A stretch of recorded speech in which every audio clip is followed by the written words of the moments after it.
Dieu est-il en colère contre nous? Eh bien, on va voir ce que la Bible dit à ce sujet aujourd'hui à l'émission La Parole vivante.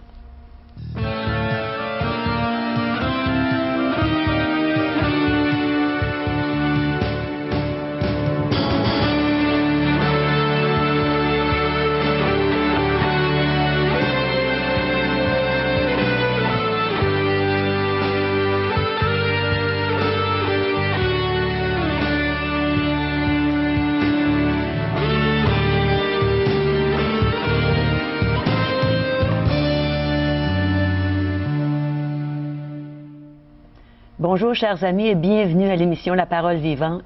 C'est avec joie aujourd'hui qu'on va continuer à vous montrer notre fameux film de l'espoir. Vous allez voir quelque chose de merveilleux, je suis certaine. Aussi, on va avoir un chant de Corinne Langtin. C'est une jeune chanteuse de l'Outaouais qui chante très bien. On va avoir le témoignage de mon pasteur aujourd'hui. C'est Richard Houle qui va donner son témoignage.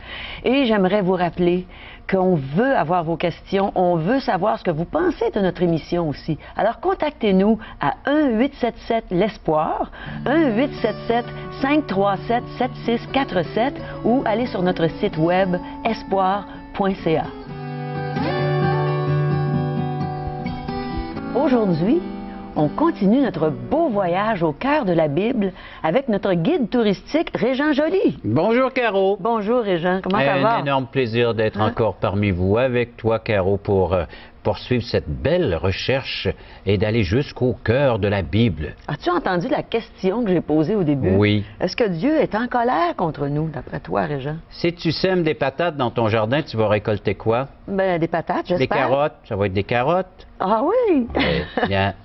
L'homme va récolter un jour ce qu'il est en train de semer. Et ce qu'il est en train de semer, c'est la colère de Dieu. Dieu va se révolter contre cette humanité. Deux faits dans la Bible que nous allons voir aujourd'hui dans le film de l'espoir, l'arche de Noé et la tour de Babel. Bon, on n'est pas ici pour dire est-ce que tout cela est vrai, mais chose certaine, l'arche de Noé, on l'a retrouvée au mont Ararat. En tout cas, on a des films qui ont été tournés là-dessus, une équipe qui a été tournée, puis on a trouvé des pièces. Et puis, ces choses-là ont déjà existé et elles nous servent maintenant aujourd'hui de repère. Pourquoi Dieu a-t-il jugé ces peuples d'autrefois dans le temps de Noé, et ceux qui vivaient tous ensemble la tour de Babel? On va regarder ça avec plus de détails, plus de précision, mais juste pour vous dire qu'aujourd'hui, c'est encore la même histoire. Dans l'histoire de Noé, qu'est-ce qui provoque la colère de Dieu? Pourquoi?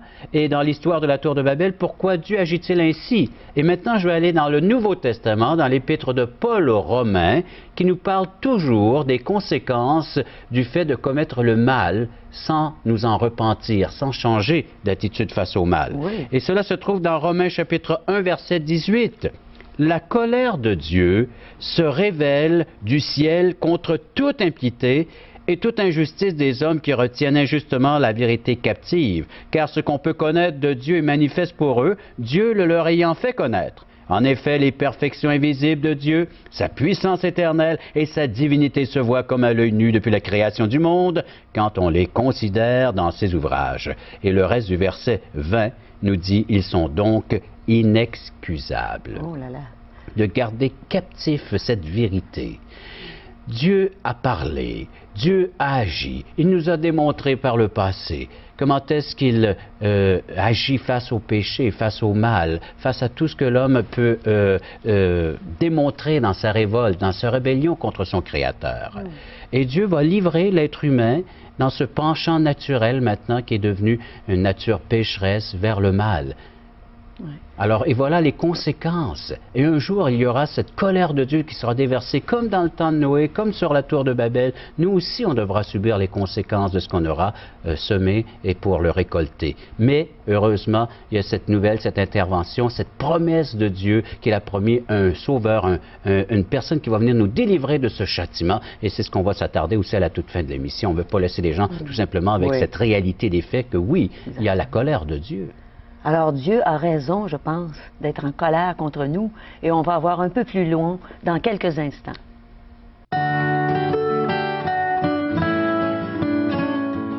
Chers téléspectateurs, c'est une grande joie pour moi aujourd'hui de vous présenter quelqu'un qui a une grande importance dans ma vie. C'est mon pasteur, c'est mon mentor.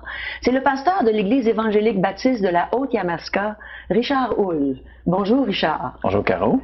C'est une joie pour nous d'être ici aujourd'hui et de pouvoir entendre ce que le Seigneur a fait pour toi. On aimerait que tu nous racontes comment il s'est fait connaître à toi.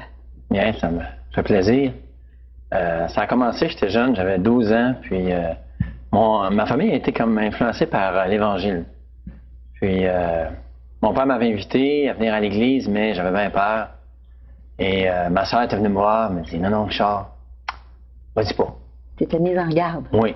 Alors j'avais 12 ans à l'époque, donc je me souviens même, j'étais couché en dessous de mon lit. J'avais tellement peur. Mais plus tard, rendu vers 17 ans, moi, j'étais sportif, natation, basketball, tennis, handball, et beaucoup de sports. Et Dieu, ça ne m'intéressait pas. À un moment donné, mon frère, vie changée. Il accepte l'Évangile. Vraiment transformé. Et d'une manière vraiment radicale. Tu étais rendu à quel âge à peu près? J'avais 17 ans. Okay. Puis, mon beau-frère aussi. Ma sœur qui m'avait dit à 12 ans de ne pas y aller, elle aussi se convertit. Ah, ça me travaillait. Et ce qui est pire, c'est que mon beau-frère est venu, puis il m'a dit Richard, j'ai accepté Jésus-Christ dans ma vie, et son frère venait de se suicider la semaine d'avant. Oh là là. Peux-tu t'imaginer, Caro? Oui. Et lui, il me parle que Jésus-Christ a fait une différence dans sa vie. Oh, ça m'a vraiment touché. Là, ça avait de l'impact. Oui. Donc, ça venait me travailler profondément. Je me disais, qui peut transformer des gens comme ça? Aussi radicalement, avec des situations aussi difficiles. Alors, je suis arrivé un après-midi, puis je revenais d'une pratique de natation. Un samedi après-midi, puis je vois la Bible de mon frère sur son bureau. Je dis, tiens, peut-être, si je la lisais, je ne l'ai jamais lue. Et là, je tourne la page d'Évangile de Matthieu. Je commence à la première page jusqu'à la dernière page de l'Évangile de Matthieu. Oh là là. J'étais littéralement sidéré, surpris des paroles de Jésus. Ça me touchait énormément. Je me disais, waouh, il dit vrai, lui. J'étais touché dans mon cœur. Je n'avais jamais lu la Bible. Je dis, ce qu'il dit là, c'est vrai. Il y a quelque chose. Et là, au fur et à mesure qu'il avançait, les gens s'opposaient à son ministère. Là, je me disais, hey, ça a-tu de l'allure de s'opposer à ce qu'il disait? Et là, c'est arrivé tellement intense que quand ça s'approchait de la crucifixion, une pensée m'est venue. Moi, si j'avais été là, je l'aurais défendu. Alors, cette idée-là me passait par la tête. Et là, il m'est venu une autre question. Pendant que je lisais l'Évangile de Matthieu. Ça me disait, Richard, pourquoi est-ce que Jésus-Christ est mort?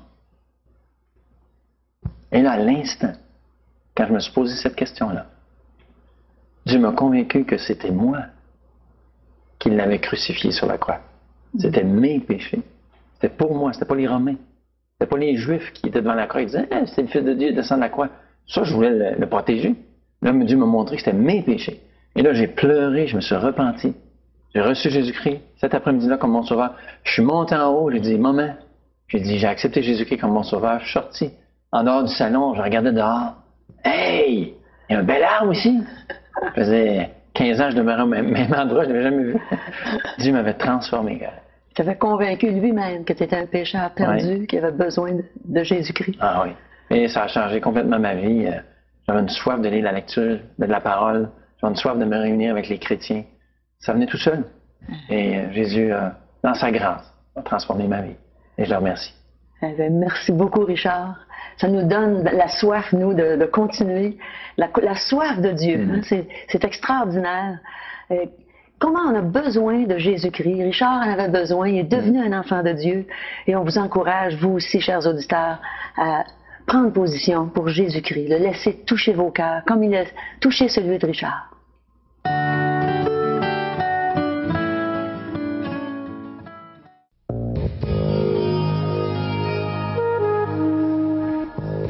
La Bible dit que Dieu est amour. Comment est-ce qu'un Dieu d'amour peut être en colère contre nous? Régent, est-ce que tu aurais une réponse à cette question? C'est une des parties les plus sombres de la Bible. On voyage au cœur de la Bible et voici le cœur de l'homme qui nous est dévoilé, révélé par l'amour de Dieu et aussi par sa justice. Imagine si Dieu acceptait toute forme de mal qui se fait sur la surface de la terre, il ne serait pas juste. Il doit punir. Alors donc, il doit juger le comportement de l'être humain. Et c'est ce qu'il fait. Je veux juste vous remettre dans le contexte de l'histoire de l'Arche. C'est ce que nous allons voir tantôt dans l'extrait du film L'Espoir. Juste mettre le contexte qu'on retrouve dans Genèse chapitre 6 plutôt, verset 5. Alors Genèse, 6, verset 5, il nous est dit « L'Éternel vit la méchanceté des hommes, elle était grande sur la terre, toutes les pensées de leur cœur se portaient chaque jour uniquement vers le mal. L'Éternel se repentit d'avoir fait l'homme sur la terre, et il fut affligé en son cœur. » C'est-à-dire, on sait que l'Éternel ne fait rien de mal, l'Éternel ne change pas, il est immuable, mais c'est le comportement de l'homme qui fait. Dieu aurait voulu être en relation avec l'homme, Dieu aurait voulu être en harmonie, mais l'homme a choisi le mal. Et il s'en va de plus en plus dans ce sens-là. Alors l'Éternel dit, « J'exterminerai de la face de la terre l'homme que j'ai créé depuis l'homme jusqu'au bétail, aux reptiles, aux oiseaux du ciel, car je me repens de les avoir faits. » N'ayant pu ce qu'il attendait de l'homme, avoir cette relation intime et personnelle, alors il doit apporter le jugement sur l'humanité. Et voilà que les prochains chapitres, c'est l'eau qui est déversée sur la terre, et c'est l'arche. Mais encore, les compassions de Dieu. Dieu a gardé la famille de Noé intacte.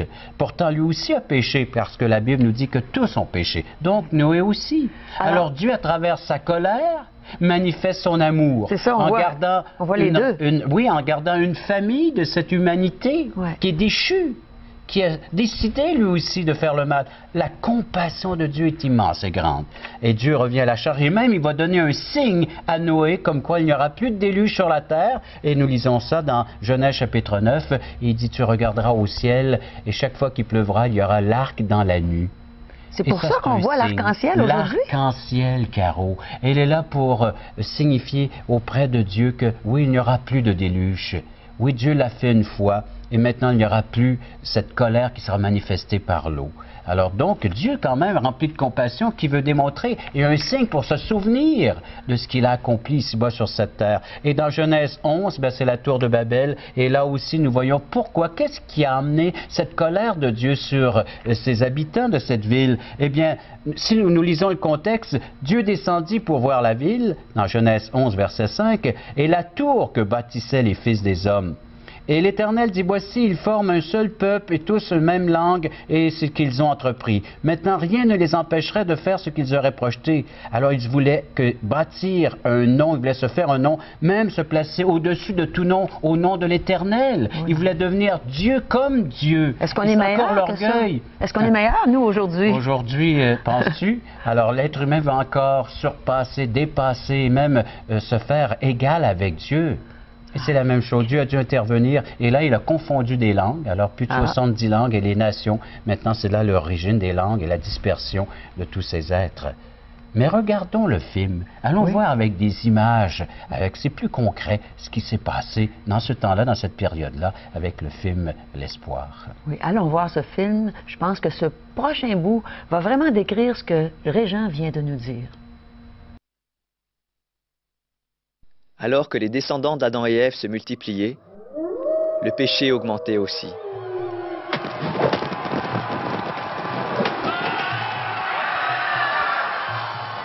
Le mal se répandit sur la terre entière, et Dieu en fut affligé.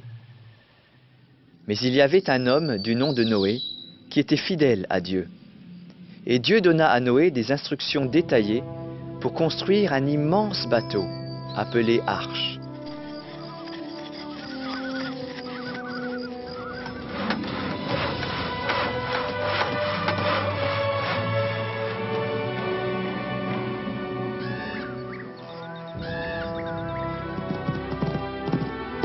Puis, Dieu envoya un mâle et une femelle de chaque espèce animale pour entrer dans l'arche.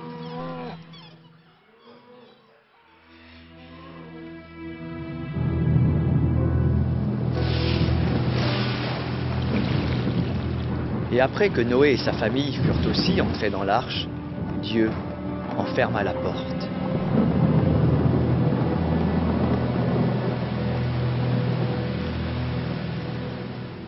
Alors, Dieu fit pleuvoir durant 40 jours et 40 nuits. La terre fut inondée et tout ce qui y vivait fut détruit.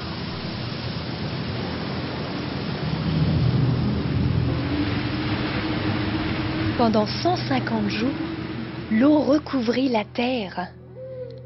Mais Noé et sa famille, ainsi que les animaux, étaient en sécurité dans l'arche. Lorsque finalement l'eau se retira, l'arche fut déposée sur une montagne et les animaux se dispersèrent. Et c'est ainsi que Noé et sa famille échappèrent au jugement de Dieu sur le mal dans le monde. Non qu'ils n'aient jamais péché, mais parce qu'ils crurent Dieu.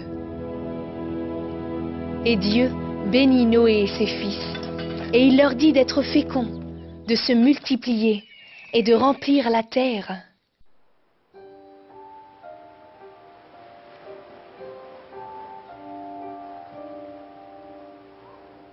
Le nombre des descendants de Noé augmenta beaucoup, mais ils restèrent comme un seul peuple.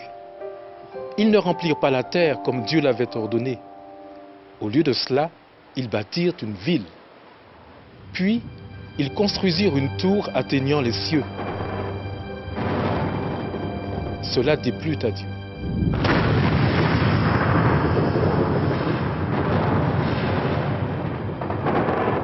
Alors, Dieu mit la confusion dans leur langage. Immédiatement, il y eut au moins 70 groupes de personnes qui ne pouvaient plus parler les uns aux autres. Puis, Dieu dispersa ces groupes sur toute la terre. Et cela fut le commencement des langues et des nations de notre monde.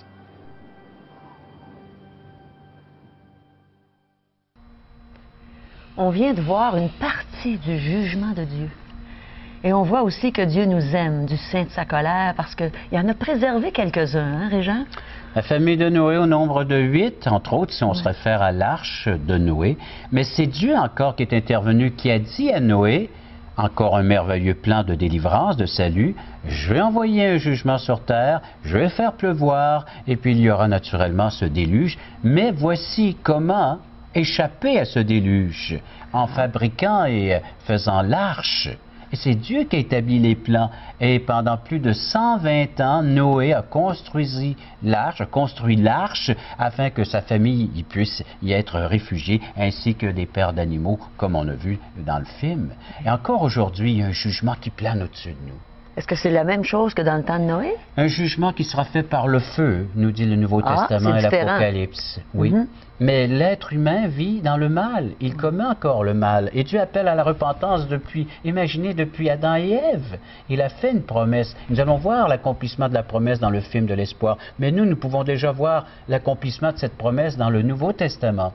La venue de Jésus. Je vous lis un verset dans Hébreux, chapitre 9, verset 27. « Et comme il est réservé aux hommes de mourir une seule fois, après quoi vient le jugement. » Donc, ça me fait penser, il n'y a pas de réincarnation?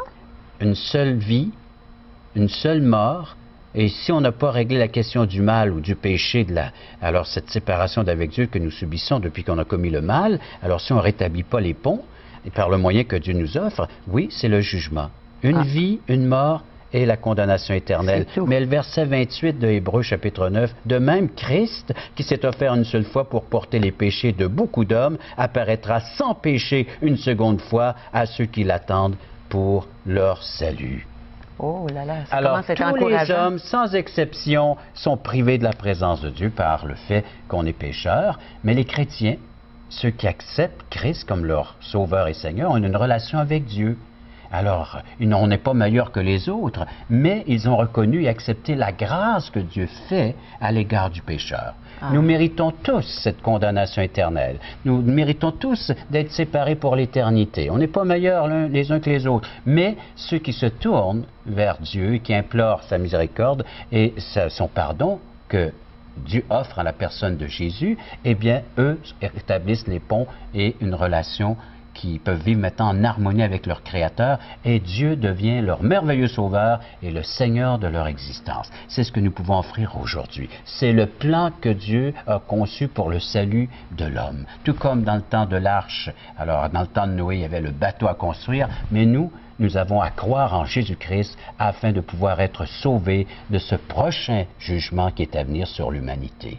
Alors, est-ce que tu dis qu'on peut être délivré de cette colère? De cette colère. Celui qui a le Fils, nous dit l'évangéliste Jean, Jean chapitre 3, verset 36, celui qui a le Fils a la vie, celui qui n'a pas le Fils n'a pas la vie, mais la colère de Dieu demeure sur lui. Mes amis, quand j'étais sans Dieu dans le monde, j'étais sous sa colère et j'avais le cœur brisé.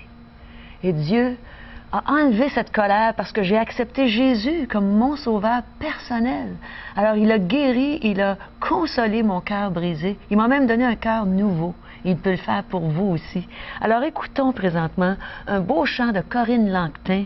Apporte-lui ton cœur brisé.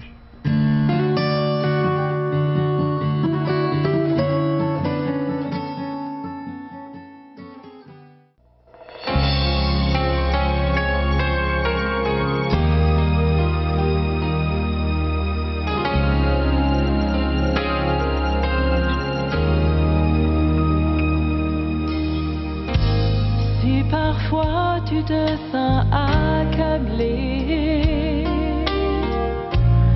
sous le poids de ton fardeau.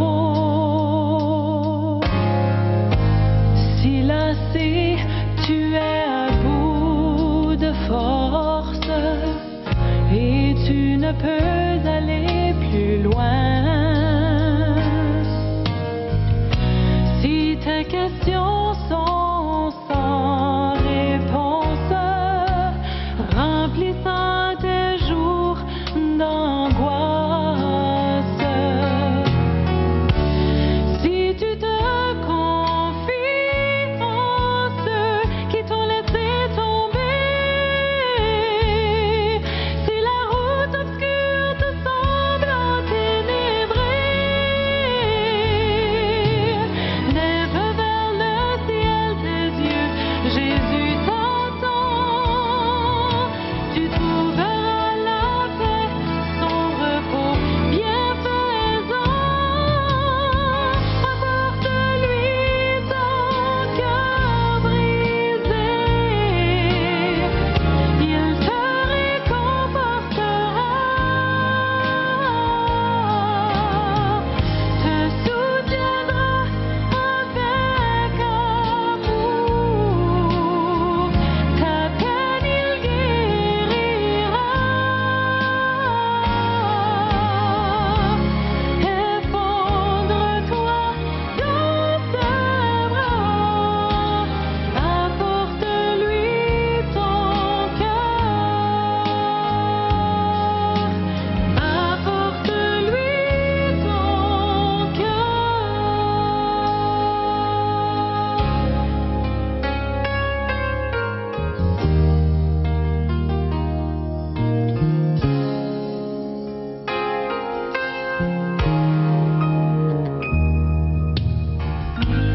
Si tu pries pour être soulagé,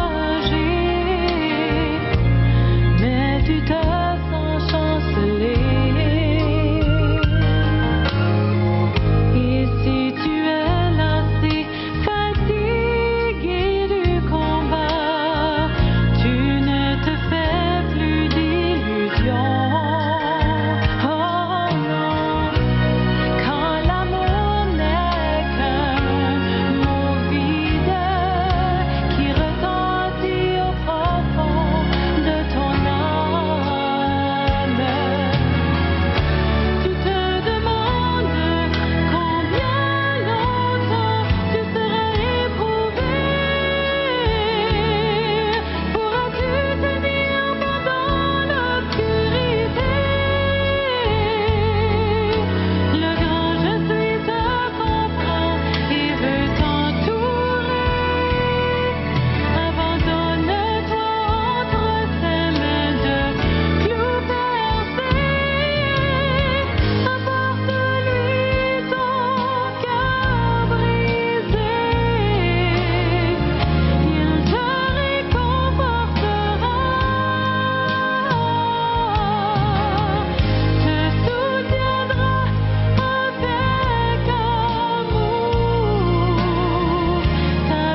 Parole Vivante vous invite à participer à l'un des nombreux merveilleux déjeuners de l'espoir.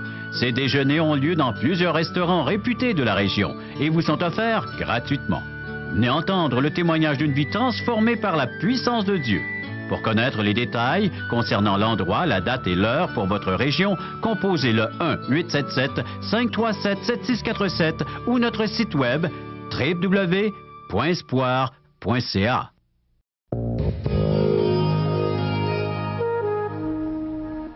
Alors, c'est un rendez-vous dans un merveilleux déjeuner de l'espoir.